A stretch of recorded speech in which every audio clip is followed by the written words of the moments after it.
JackJill here. Hi, everyone. Welcome to the JackJill Show. It's here that we provide entertaining real estate investment advice on a good day anyway. I'm Jack Busella. And I'm Jill DeWitt, broadcasting from sunny Southern California. Today, Jill and I talk about how to use real estate, air quotes, inside information. Who uses the air quotes thing? I guess I just did on the radio. Is that really a thing? Because I'm missing it. Are you on the inside track and I'm not? Kind of like this show. Just kidding. No, I think that if anybody's missing it, it's me. Oh. Oh, meaning that was a year ago and something? I don't know. You know how, it was a year ago. Oh, okay, or maybe a decade or two ago. Probably that. You read it somewhere. Let me guess. Warren Buffett's using it. Oh, right. Yeah. Well, if Warren Buffett's using it, I would use it no matter how silly it looks. How old it looks or how weird it looks. He's too smart to do something silly like that. I know. I think he's really cool. That's somebody I'd like to meet. Me too. You know what? There's a few people that you're like, yeah, I'd pay to go to that dinner, or whatever it is. And I don't have very many people that I really would. But, if Warren Buffett were there, I'm like, you know what? I'd show up to that event. I would like to meet him and shake his hand. I don't think that's unrealistic. I think he gives talks all the time. Seriously? Yeah. Oh. They're usually like political fundraisers and stuff, but yeah. Oh, I did not know that. That's cool.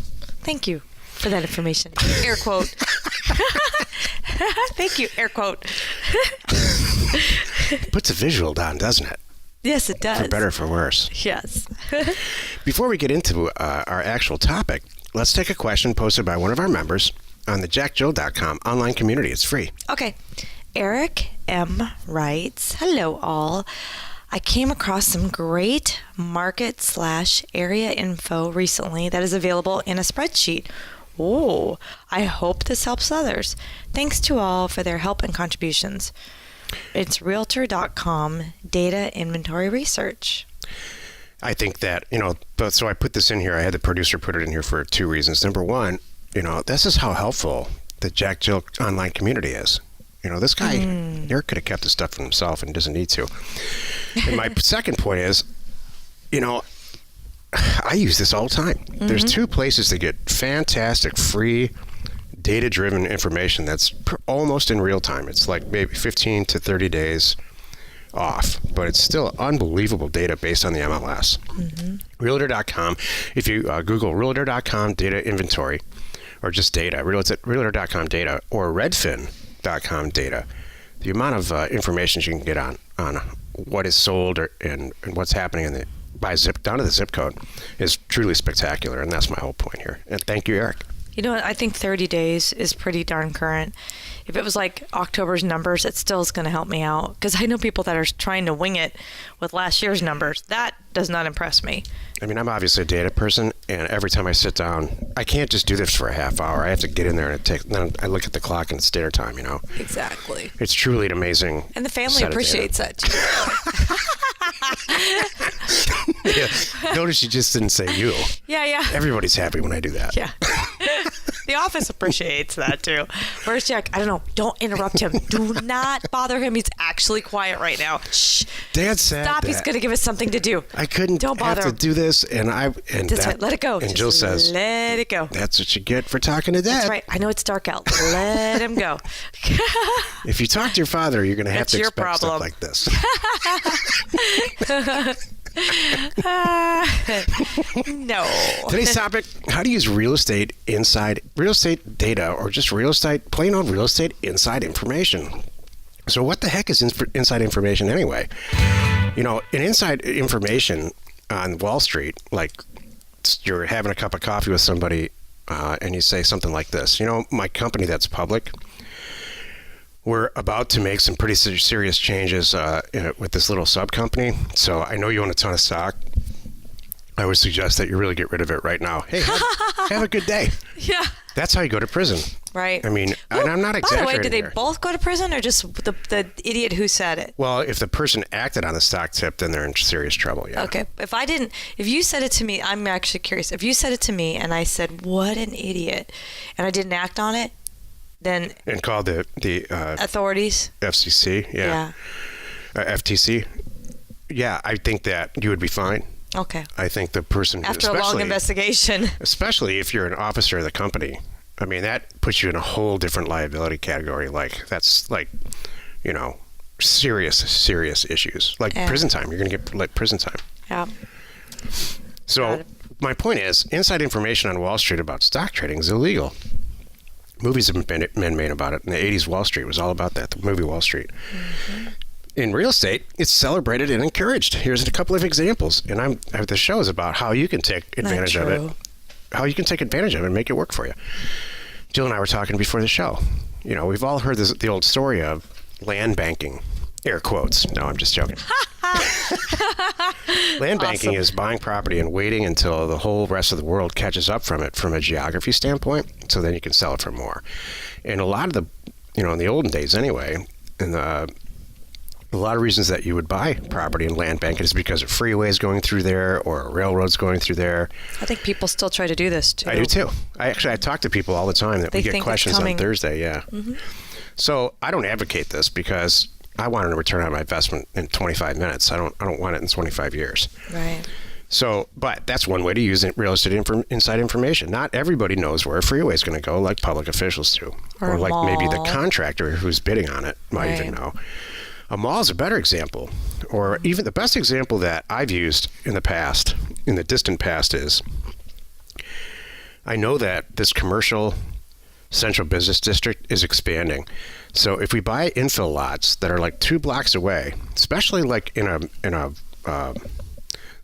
lower census tract, census data area, like a D census tract, Detroit's a good example. The central business district, the real estate there is incredibly expensive, and then you go 2 blocks out, and it's just a mess. And you can buy property for nothing, almost nothing, like $500 I'm talking about. So Las Vegas is like this. Jill's favorite, New Orleans, is like this. Yeah.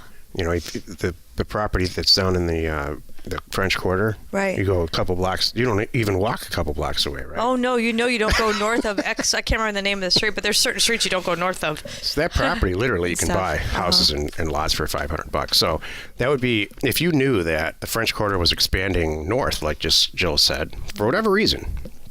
You heard it in a coffee shop or you work in the county, and you got a brother-in-law who lives in Alaska.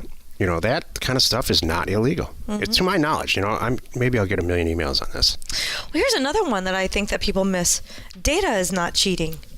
People think... You know what? That's a great point. Thank you. People think that, going and downloading every owner's name and address and what they paid for it and when they bought it and the type of deed and who they bought it from and what their mortgage is and the bank and all that. Some people go, what?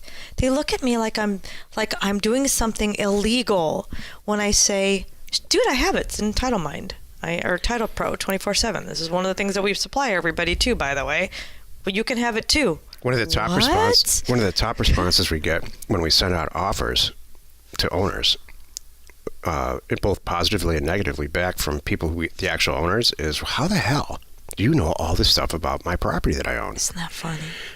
And we say right now, I mean, it's been years since I added this sentence to our mailer that, you know, this is a matter of public record by law. You could actually quote, I think it's statutory, that you the data has to be available. Yeah, it's public. It's a matter, who owns property, and the associated data has to be a matter of public record. And here's why: because that's the data that the tax rates get set on.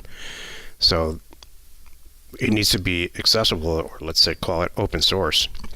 It needs to be available to people so that the taxing authorities are not unfairly taxing someone. Right. And I understand people's confusion because it's easier. It's funny because if you say someone cut you off on the freeway and you write down their license plate number and you want to do something about it, you cannot find out who owns that car with the license plate. Isn't that terrible? It's weird. I agree. But it's not readily available. Because, you know, and even through an insurance and through other people, it's like... Do you have personal experience with this? I do have personal experience with this. Not that anybody cut me off, but maybe there was an accident in a car that we recently sold, and I tried to make sure that the car title had been transferred. I'm here to tell you. I went through 18, even with my insurance people, they're like, you just can't get that. You have to go through this whole process. and, almost get an attorney involved, that there's a claim and all this good stuff. So my point in saying this is I understand why people think that, oh, you can't possibly have that for a property then. If I can't get it for a car, how could I get it for a house? But I'm here to tell you, you can. It's a whole different ballgame. So if you've ever gone to the RealQuest or, realquestpro.com or CoreLogic for that matter, they do not make it easy to buy their product. It's not where they have like a pricing and all that. I mean, I remember, the reason I bring this up is that I remember the day like it was yesterday, and it was not yesterday. It was a lot of years ago, decades ago, that I first learned about RealQuest Pro. Mm-hmm. And I was, you know me, I'm like, there's no way that there's a database out there that has all this data in one place. Because I was the person who was pulling data from the county, ordering the CDs and spending a month of my life trying to get it in. So I didn't think that it could possibly be real. And this is easy. And the first time I downloaded that data, I'm like, you know what? The world is my oyster. Mm-hmm. You know what? That taps into really quickly that feeling that I just got it. It clicked. There's some people in our group where they do that, and it clicks, and then 2 months later they're buying 22 properties and quitting their job. Right. And then there's some people on the opposite end of the spectrum who just look at it and say, this is going to be a mess for me to learn this, and I don't understand the point anyway. It's overwhelming. It's overwhelming. They don't see it like that. And that's okay. Mm-hmm. It's like that movie, The Accountant. You know what I mean? You know how he just saw this? It was like for him, this data and stuff. It was like, remember he was writing all over the walls and everything? For him, I think it was like art, and it came so naturally. Mm-hmm. But for other people, they walk in and see this and go, whoa! And they can't. They just like shut down. Yeah, I mean, since we're talking about movies, it's like Good Will Hunting, where, he used the example or the analogy of a piano player, where he looks at this guy's a mathematical genius, and he was born that way. Right. With no formal education, and he said, when I look at a piano, I'll just see a box of wood with keys. Right. Some people sit down at a piano. I've known people like this. Are you not like this? I'm not like this. Okay. Where you sit down at a piano and it just makes sense and you start playing. Yeah. And then you learn how to read music and the whole thing, but I'm not one of those people. Well, I like to think I'm never going to be you. I know I'm not you when it comes to data and sitting down at a computer, but man, I've come a long way, baby. I'm here to say. No, Jill, you have massive. Do you have talent where I do not? And I think vice versa at work. Totally. Thank you. Somebody asked me recently, you kicked me under the table for this. Uh-oh. Somebody asked me recently what the biggest challenge is. Working with me? In his whole career. He said, what is your biggest challenge? Like, what was the thing that you had to overcome? And it was a person in our group who has analysis paralysis. Oh. They just can't stop looking at the numbers. They got to get it in the mail, Yes. So he asked me, and I said, the single biggest challenge that I have and continue to have is working with my spouse. Oh. And it's such a bittersweet thing because, Good we thing are we're not so married. Well, we're so productive, and our output, and from a money standpoint and a acquisitions and sales standpoint, and all of it is so incredible when you really look at it. And the fact that you bring stuff to the table that I don't, and vice versa, is so positive. But we need to write a book about how to survive working with your spouse. That's true. I mean, it's not that bad, I don't think, but it's just those two things don't go together. Yeah, it's hard. Like we both want to go to the same place. Mm-hmm. We just have a different way to do it. Oh, that's true. And when you live with the person that is your business partner, this all went down on Facebook a couple days ago. So this young kid was asking, I have plans to make it in the world, and it's starting to happen. And he's I'm assuming he's like in his 20s. He looked like it from his picture. Okay. And he said, can somebody please tell me what the advantages are of getting married?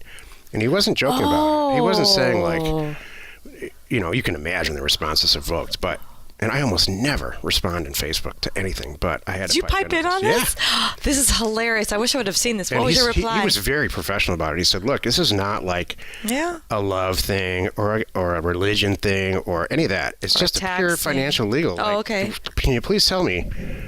And then there's all the people that with the prenuptial agreements and all that. So my response was really simple. Like, look. That's funny. I say this out of a decade of experience. There is no financial and or legal benefit to being married. but there are massive benefits. And I went off and said, massive benefits to being a business partner with your life partner. And that's just the way it is. That's cool. Yeah. Was that in a real estate forum, or where was that? I don't know. On Facebook, I don't use Facebook as a personal, like, not my high school friends are not in there. It's all business. Mm-hmm. So I can't, stuff just pops up. We're all real estate people in there. Exactly. Okay, cool. So what do you think on that? What do you think the biggest challenge is, Jill? The business that we're doing? Be talking about something. Is that what we're talking about? That's why I'm a little confused. So, what do I think is the biggest obstacle? Or just challenge? The biggest challenge? Staying on task. I see people get sidetracked on something, and the next thing you know, they're chasing, down the rabbit hole. No, but for working you. on their. Oh, for me personally.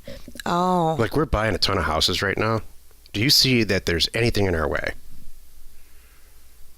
I'm trying. We're so far in. I mean, we're really good at tacking. Here's the advantage of having you.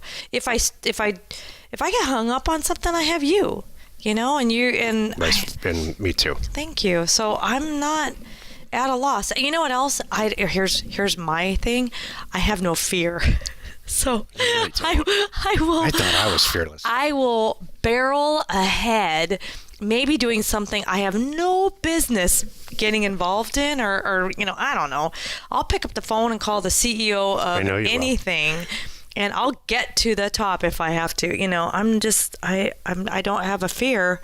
So my only thing is, my personal thing is, sometimes is staying organized. I mean, for me, I do sometimes. I have so many balls in the air that sometimes I personally get sidetracked on different things, and I have to stop it and reel myself back in. And so this Facebook thing really got me thinking, and I started to write a lot down. And one of the things that I've never had an issue with, I really wonder if this deal's any good. Should I do this? Should I do this deal? I'm staring at it. It looks like a good deal. Like, what could go wrong? That I've never had that. Right. Not since, and I don't think you have. No. Well, because you know why? For me personally, because we're paying cash for things, I don't worry about it. Yeah. I know that whatever asset we're buying, I can cover it. Right. So I'm not worried. If I were taking out mortgages left and right, sure, and had a lot of debt, then I might make different decisions and I might feel differently. So I think more specific. It takes me longer to sell. I don't care. More specifically, like, I think that I get a lot of questions like this, like, should I do this deal? And I look at it, and it's, I got this yesterday. There's a guy in our group who's doing a lot of property. He's buying a lot of properties, and his acquisition price per property is $2,000. These are hundreds of properties in Northern California. They're all infill lots. Utilities are there. They're not all next to each other. They're really like, this is great. They're the perfect property, and they're all like over an acre. They're the perfect property for somebody, and there's trees, for somebody who has a little bit of money, not a ton, maybe $5,000, buy a property, build a house on it, put an RV on it, the whole thing. They're great. They're drive right up to a property. So there's nothing bad that I could find. I didn't look into the deal, like, does the guy actually own them? Right. But I looked at him just from a usability, the 4A's perspective. Exactly. And he said, should we, what do you think? Very professional, this guy, by the way. I said, I don't think you can miss. If you're buying two properties for $2,000 and selling them for $5,000 and hundreds of them, you're going to do great. Yeah. And they're all broken up. And the way that he structured the deal with the seller is, I'll buy them from you as I sell them. There you go. So, I mean, he did I sell two, exactly I buy two more. I sell 10, I buy about. 10 more. Perfect. Now that I'm thinking about it, I'm not sure. I hope he was just letting me know to brag. Like, hey, look at this deal. Instead of just asking me. Exactly. That's funny. Anyway, inside information in real estate can be incredibly beneficial. We have inside information with data. Jill nailed it. If you know that if every single other property in a little tiny market that you're buying is selling for $200,000, and you have data that's less than 30 days old saying that, right? And the property that you're going to buy, somebody just signed a contract for $150,000. Congratulations, you have a crystal ball. Exactly. Barring some crazy stuff, which, I mean, I can honestly say almost never happens. It's not even worth mentioning. You're going to make $50,000. Exactly. Or maybe 40 or 30. I know. So inside information is what you should be shooting for, not avoiding. And I see a lot of new people trying to, really kind of buck that. I agree. Thank you, Jack. Join us tomorrow where we discuss real estate investment rules to live by. Ooh. And we answer your question, should you have one. Post it on the JackJill.com online community. You are not alone in your real estate ambition. Good stuff, Jill. That is good. Isn't that funny about the whole stupid car thing? I'm sorry I had to bring that up. It just because that when I went down that path to try to figure out, I'm like, okay, come on, let's see what name the car's in. Just make sure it's transferred out of our name into this new person's name, and I came up against a wall. I'm like, what do you mean I can't have that information? And I'm calling all over, and they're like, no. And then they're like saying you have to come in person. I'm like, are you gotta be kidding me? This is ridiculous. There should be a database. Jill and I broke our own rules. We sold a car to a personal friend who needed it at a dramatically reduced price. And what happened is this. Before it got recorded, before it got titled to that person, they got in an accident. Yes. What the heck? No good deed goes unpunished. I tell you. So, I know. We got it all straightened out because the guy that we sold it to finally was a stand-up guy. Yeah, he's doing the right thing. But it was a pain in the rear and many phone calls. We could have bought like 16 houses in the time that we spent on that. On the phone. Exactly. Well, we won't do that again. This is one of the things that we just had this with our staff recently on the day. We made a mistake. What we did is we undercharged for some stuff. And, we're just eating it kind of thing. And so, I'm like, hey, I told my whole staff, this is what we tell all our members too. Be ready for it. You are going to make mistakes. It's a learning process. It's okay. Fix it. Move on. That's part of a startup. Mm-hmm. And that's just part of stuff that happens, I think. It really does. That doesn't break my heart at all. Does it break your heart? A little bit. I think it does, doesn't it? A little bit. Tell me why. It's the perfectionist in me that comes out. That's why. I don't have that. That's right. I expect stuff to go really wrong, and it does. And then you're past it, and then it's time to do it right. Well, that's happy for you. Share the fun with all of this by subscribing on iTunes or wherever you're listening. And while you're at it, please rate us there. We are Jack and Jill. Information and inspiration to buy undervalued property.